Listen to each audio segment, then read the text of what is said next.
Hello guys. Right, today I'm going to react to the movie called Japanese Prison Break. Yeah.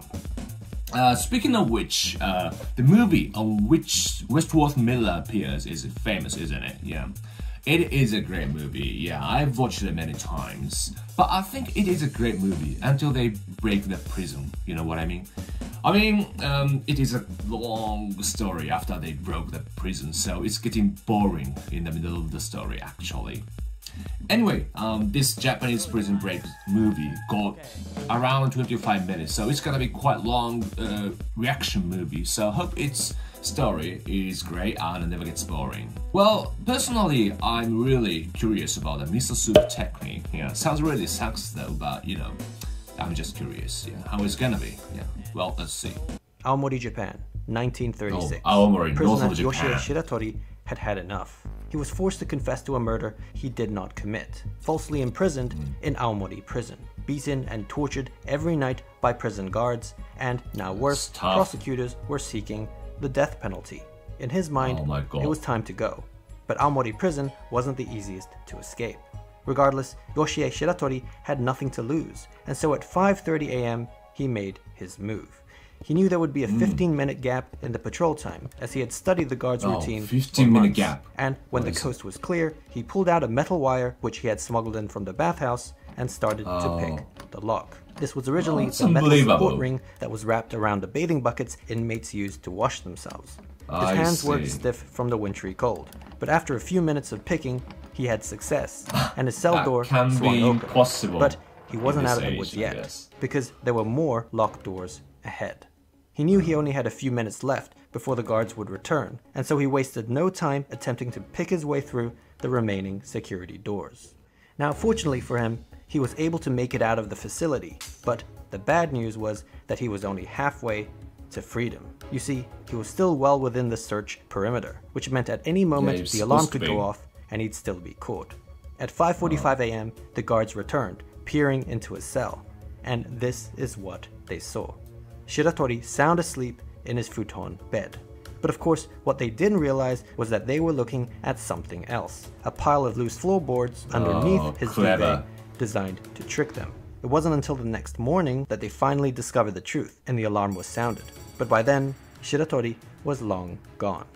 Now, he had escaped, but if you've watched any of our previous videos, you'll know that things aren't always as they seem. In fact, for Yoshie Shiratori, aka the Prison Break Magician, was only sounds the beginning. cool. 3 days later, he was caught trying to steal supplies from a hospital, and just like that, he was back in the slammer. But this time, for his escape attempt, he was sentenced to life in prison. He would never be with his family again, his wife and his daughter, and all the months of planning had led to just 3 days of freedom. It now seemed he'd be locked up for a very long time. 6 years later, in 1942, in the midst of the Second World War, Shiratori found himself transferred to Akita prison in Akita City. There, the guards treated him even worse than in Aomori. They had heard about Shiratori's previous escape and were determined to make an example out of him. They wanted to make sure he would never escape again. Along with the usual beatings, he was forced to partake in extreme manual labor, made to sleep on the hard concrete floor in the severe winter cold, and placed into solitary confinement for extended periods of time. Now, this was a specially made solitary confinement cell, which was very small and had a very high ceiling, with the walls covered with copper sheets so smooth that it was impossible to grip. In addition, there was almost no sunlight even in the daytime, with the only window light coming from a small sealed skylight high above. This was a room designed to keep escape artists from escaping, and if that wasn't enough, the guards also made sure that Shiratori was handcuffed at all times. Now, despite the constant abuse, one of the guards, Kobayashi, in fact the head guard, took pity on him. Kobayashi never laid a finger, and even seemed to check up on him from time to time, concerned for his well-being. Perhaps this made life a little more bearable for Shiratori, and it might have even been what kept his will alive all the way to the night of June 15th. It was a stormy night, and Shiratori was in the middle of one of his extended stays in solitary confinement. At around midnight, one of the guards peered into his cell and couldn't believe his eyes. He opened the cell door and looked around in astonishment, as Yoshie Shiratori had vanished into thin air. All that was left was his handcuffs. So how did he do it? Well, There were a few assumptions the climbed the guards wall made like a that Spider-Man? did not apply to Shiratori. For one, handcuffs simply didn't work on him. Shiratori was actually a master of getting out of handcuffs, and in fact had several methods to choose from. Here, he decided to go with the familiar lock-picking method, but he really could have gone with any of them. He had thoroughly scoured his surroundings to find anything that could be of use in an escape, and just like in Aomori prison, he was able to uncover a loose bit of wire. Perhaps it was from one of the items Kobayashi brought him, but this wasn't clear. After freeing himself from the cuffs, he placed his palms and soles of his feet on the smooth copper sheets and started climbing the unclimbable escaped it from wall. the top, right? It turned out Shiratori was also an expert climber with an uncanny ability to scale like a lizard. Once he reached the skylight above, he noticed that, yes, the window was sealed, but the wooden framing around it was starting to rot. And so thereafter, night after night, when the guards weren't looking, he'd climb the copper walls and loosen the framing, bit by bit. Tried it many Afterwards, times. he'd climb back down and place the handcuffs back on, as to not rouse suspicion. After a couple months, the window finally came loose, and from there, it was just about choosing the right day. He waited until a particular stormy night, so the guards wouldn't hear the footsteps on the roof. And that was it. He had escaped from prison again. Now this time, he wouldn't be caught. Or, at least, not in the way you'd expect. It's unbelievable. This must 3 be months a later, fiction on story, September don't you think 18th, so? the head guard, Kobayashi, was at home when he heard a knock on the door. To his surprise, it was the fugitive Yoshie Shiratori, unkempt and disheveled, and he needed a favor. A stunned Kobayashi took him in and fed him, all the while listening to what he had to say. Shiratori explained that he didn't actually mind being in prison, and that the only reason he escaped twice now was due to the tremendous abuse he suffered at the hands of the sadistic guards. Kobayashi, however, was the only one who treated him with any amount of respect, and so he felt he owed it to him to let him in on his grand plan. Now, this plan involved Shiratori willingly, yes, handing himself over to the Justice Department, where he could then personally make a case for how corrupt and barbaric the Japanese prison system was, and there needed to be Japanese prison system changed. He wanted to campaign for change, and in the process, gain his legal freedom through a civil lawsuit. He felt this was the only way he could realistically end up with his family. This, of course, was a super ambitious plan, and as a fugitive on the run, he was well aware of that, which is why he needed Kobayashi, the well-respected head guard of Akita prison, to vouch for him, to strengthen his credibility. As the only guard who ever treated him right, he had a feeling Kobayashi would do the right thing. Minutes later, while Shiratori was in the toilet, Kobayashi called the police. Maybe not a great plan. Just like that, Shiratori was back in prison, and this time, he vowed never to trust an officer of the law again. For the second escape, the courthouse added 3 more years to his life sentence. Now, Shiratori requested to be sent to a Tokyo prison, where the weather was warmer, as he couldn't stand the cold in the northern prisons. His previous stints had weakened him severely, but he was denied his request. Instead, the judge sentenced him to the infamous Abashiri prison in Hokkaido, the northernmost prison in Japan. No man had ever escaped from this wintry hellhole of a prison. It was now 1943, and the cold was unbearable in Abashiri, as the temperature in the cells was below freezing point. Whenever inmates received their prison food, the miso soup and soy sauce would often freeze up. In this temperature, a handcuffed Shiratori was thrown into an open cell in summer clothing, and he immediately felt the paralyzing sting of cold air. Perhaps in a fit of desperation, he tried to force himself past the guards, but they were able to push him back and beat him down. An enraged and defiant Shiratori stood back up and vowed that he would escape from Abashiri prison, like he's always done, and that there was nothing they could do about it. In fact, he claimed there was little point even putting handcuffs on him, as he'd always find a way to break free. If not by lockpicking, then, well, this. He then proceeded to rip apart the chain of his handcuffs, to the horror of the guards. It turned out Shiratori had another special ability. Aside from his outstanding climbing abilities, he also possessed incredible strength, almost superhuman strength. Back in Akita prison, he could have broken free of the cuffs the physical way if he didn't have to put them back on. Now, this was impressive, but it wasn't so smart to lay his cards on the table like that, as the guards were starting to build an escape profile on him. They knew he had lockpicking abilities, lizard-like climbing abilities, and now almost superhuman strength. And so they set out to devise the ultimate escape-proof cell, one that was sure to be Shiratori-proof. And they came up with this. The new cell had steel fixtures with a low chance of rot. Any openings, even the bars removed, were made smaller than his body, meaning there was no way now it's he could difficult to physically break fit the through. prison. He had specially made solid iron handcuffs that tied his hands behind his back, and leg cuffs that made him barely able to stand. But he's escaping These from cuffs here, right? weighed 20 kgs each and had no keyhole, which meant they could not be lockpicked. And the only way they could be removed was by two metalwork specialists who would come once every few weeks to remove them in an arduous 2-hour process. It was at this point, and only this point, that he could even take a bath. And he certainly needed one, as weeks of being shackled up with no movement meant his cuff wounds were infested with maggots. On top of that, and as cold as it had already been, it wasn't even peak winter yet. Any strength he would have left would surely be nullified by the upcoming freeze. Though just in case, they still made sure to cut his already meager food portions in half. And so that was it. Even for Shiratori, this was too much. As winter came, he succumbed to his fate. Every day, the guards would slide his meal through the opening, and he'd be forced to grovel like a dog. His hand and leg cuffs made every action awkward and uncomfortable, with even sleeping being a pain. There was no doubt life in Abashiri prison was absolute torture. Now fast forward, Shiratori was somehow able to survive through the winter, and spring was coming. This meant he was starting to get his strength back. But still, what could he really do? He was literally in a bind. Months passed and, well, nothing seemed to happen.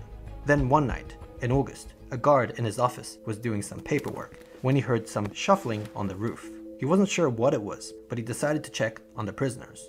As he looked inside Shiratori's inescapable cell, he was stunned. The futon bed and prison garments were neatly folded up. The specially made 20 kg handcuffs and leg cuffs that would have required two specialists 2 hours to remove was placed on the side, and Shiratori was nowhere to be seen. He had finally fulfilled his promise to the guards. The alarm immediately sounded, but despite the work of the search party, it seemed he had truly disappeared.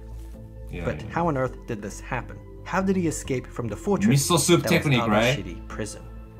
Well, preparation had started 6 months earlier. At the time, he didn't have the strength or stamina to mount any sort of escape, not to mention the restraints he was in. But one thing he did have was time and patience. Every day, the guards would slide his meal through, and while he struggled to eat his food off the floor, he always made sure to save a little bit of the miso soup. I see. He spit the miso soup to the, handcuffs or, the grunting and made it corroded. Yeah, that's what I guess. Then he break them because, miso soup contains a lot of salt and it makes it metal corroded. So, yeah, well, that's what I guess, yeah. Let's see.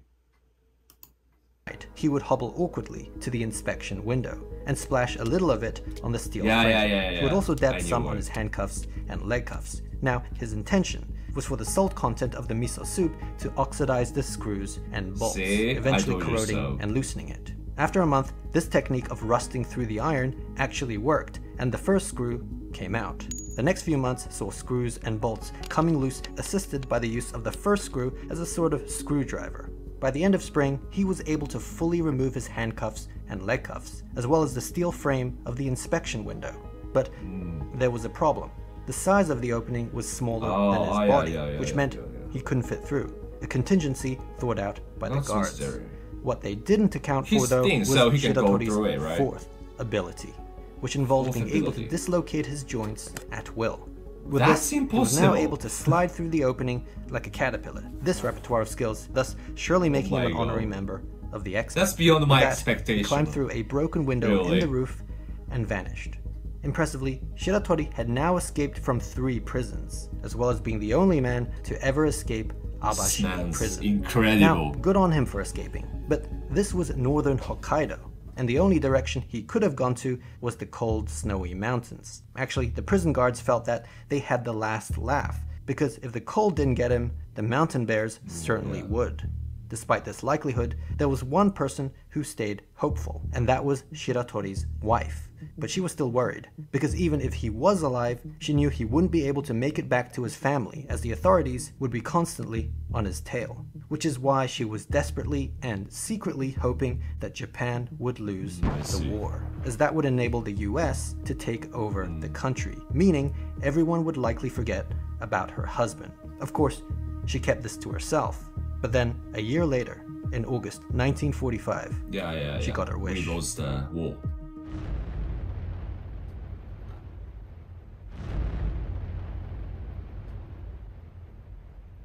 The Americans had now taken over the country's penitentiary system, and sweeping changes were being made. And it did seem, perhaps, that the manhunt for Yoshie Shiratori had now taken a back seat.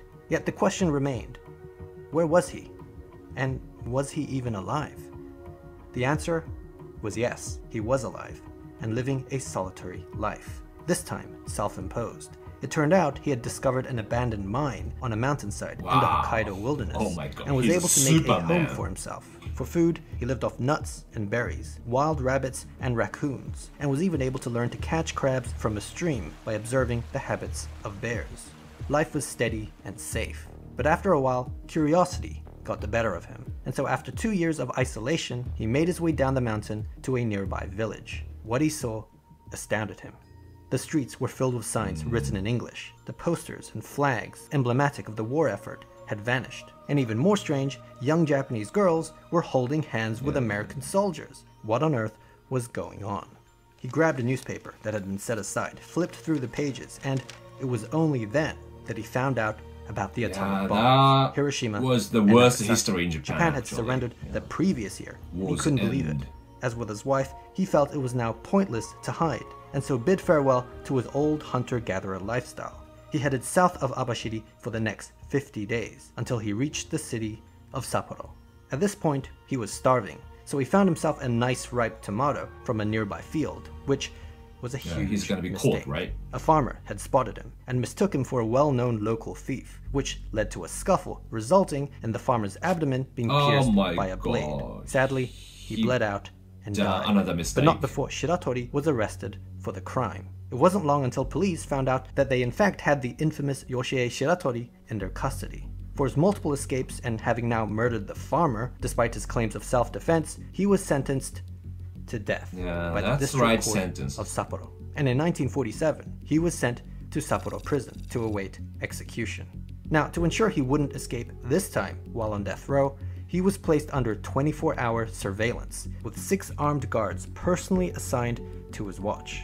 As for the cell itself, it was upgraded further from the one in Abashiri prison, with reinforced doors, ceilings, bars, windows. In fact, any openings were made smaller than the size of his head, not just his body, learning from the Abashiri escape, as while he may be able to dislocate his joints, he certainly can't dislocate his skull. As long as his head can't fit, they were good. The 6 guards were so confident, in fact, that they didn't even bother cuffing him. Now, Shiratori was getting old, and the odds of escaping by this point were looking slim. As his execution loomed near, there was little he could really do, and the guards knew that. They could see the desperation on his face, looking up, searching for an escape plan that they knew would never come. Though, still, just in case, they made sure to search his room every night while he was taking a bath in the bathhouse, inspecting the ceiling, skylight, and any other openings. A month passed, and winter was now coming, weakening him further, and the realization was starting to dawn on him. He grew increasingly despondent, staying in bed, refusing to wake up, despite the orders of the guards. This went on for a while, until one morning, the guards had enough and entered the cell to discipline him. They flipped over the duvet, and he was gone. This time I have absolutely no idea. How did he do it this time? Going back to when he was first placed under 24-hour surveillance with the 6 armed guards personally assigned to his watch. He had in fact conditioned them to look up and keep up from the very start. Not just because his previous escape attempts involved climbing through skylight windows on ceilings, but also his suspicious yet, as it turned out, very intentional behavior of constantly looking up to figure out an escape plan. Little did they know, it was all an act, and that he already had one. But it would be taking place precisely where they weren't looking. You see, it turned out the authorities were so concerned with him escaping through a window or skylight that they neglected to reinforce the bottom. This ironically ended up being his easiest and simplest escape, because all he had to do was remove the bolted floorboards, which wasn't easy, but he had experience. He can hide by the futon, right? And a miso soup bowl. Then he can keep digging to freedom. Very this clever. Took over a month, and he was able to hide his activities due to A, the guards not suspecting this approach, and B, the floorboard panels being put back in place every night after digging. The 6 guards thought they were keeping a good eye on him even at night, but with the hole consistently positioned underneath the futon and duvet, and it increasingly becoming the norm to refuse the orders of the guards to wake up, nothing seemed out of the ordinary. Placing a pile of loose floorboards underneath the duvet to trick them was also a callback to his first prison escape in Aomori. So he had now escaped from prison 4 times, and by this point, the story is starting to get ridiculous. Yeah, it is ridiculous. This perpetual cycle of capture and escape was about to end, because a year later, in 1948, Shiratori was exhausted. He was in his 40s now, and this was a young man's game. One day, in the Kotoni neighborhood, still in Sapporo, as he stopped to rest, a policeman just happened to sit by his side for a smoke. He didn't know who Shiratori was, but he struck up a conversation with him. Shiratori, of course, was wary of his presence and tried to play it cool, all the while attempting to figure out a way to remove himself from the situation without being suspicious. Suddenly, the policeman did something unexpected, at least to him. He pulled out another cigarette and offered it to him. Shiratori was stunned. You see, cigarettes were expensive luxury items in Japan at the time, and the fact that someone offered it to him just out of the kindness of his heart brought tears. So he's gonna confess he's guilty, right? He had been abused and mistreated by officers of the law, with even the head guard Kobayashi turning his back on him. And here was an instance of an officer treating him kindly, with respect, and with no prejudgment. As he smoked the cigarette, Shiratori couldn't help but tell the officer his full name, Yoshie Shiratori, and that he had escaped from Sapporo prison last year. In fact, he had escaped from prison 4 times in his life. It was strangely a relief to get it all off his chest, and he was even ready for the consequences. After the Kobayashi incident, he had vowed never to trust another officer of the law again. But the simple act of receiving a cigarette from a stranger broke him. Of course, he was arrested again, but this time, things were different. Maybe it was the fact that he willingly gave himself up, or that Japan's justice system was going through a change. But the High Court of Sapporo became sympathetic to Shiratori's plight, and some of his past claims were recognized, such as acknowledging the farmer's death as a legitimate case of self-defense. They also made note that throughout all 4 of his prison escapes, he didn't kill or injure a single guard, despite the abuse he may have suffered at their hands. At the end of the deliberation, the High Court dismissed the murder charge, revoking his death sentence, and instead sentenced him to just 20 years in prison. This is unbelievable. Further, they approved his request to be transferred to a Tokyo prison, where the weather was warmer. He was getting what he wanted. In Tokyo, he was sent to Fuchu prison, where, for the first time, the guards actually treated him well. It was a weird feeling. There were all these precautions and security measures in place to ensure that the infamous prison break magician wouldn't escape. But the truth was, Shiratori didn't really care anymore. Everything he'd been fighting against, the mistreatment from guards, the death penalty, even the northern climate, was no longer of concern. And he was at peace. There was no need to escape anymore. He finally accepted his punishment, and for the remainder of his sentence, acted as a model prisoner. Just 14 years later, in 1961, he was released on parole. And for the first... He's break the prison 4 times and killed 1 person, and he's got out of prison just for 14 years. Well, this is joking, right? For the first time in a long time, he was truly a free man. He decided to head back to Aomori, where it all began, and meet up with his daughter, who, by this point, unfortunately, was the only family member he had left. For his incredible escapes, Yoshie Shiratori became a legend, an anti-hero in Japan. But it was very much the opposite for the country's penitentiary system, which had somehow allowed him to escape time and time. Well, how was it? For me, I like the miso soup technique. Yeah, it's really clever, smart. I don't know if you knew that it works theoretically, but it can be possible, right? It's ridiculous to say that in this age, but you know, about 80 years ago, people are not clever like now, people now. So they didn't think miso soup makes the metal corroded, but you know, this guy Shiratori realized it at that time. So yeah, this is what I think is incredible. Yeah, but I always think why such guys make mistakes though. Anyway, thanks for watching my video. Hope you like it. If you like it, give it a thumbs up and subscribe. Yeah, please. So, bye for now.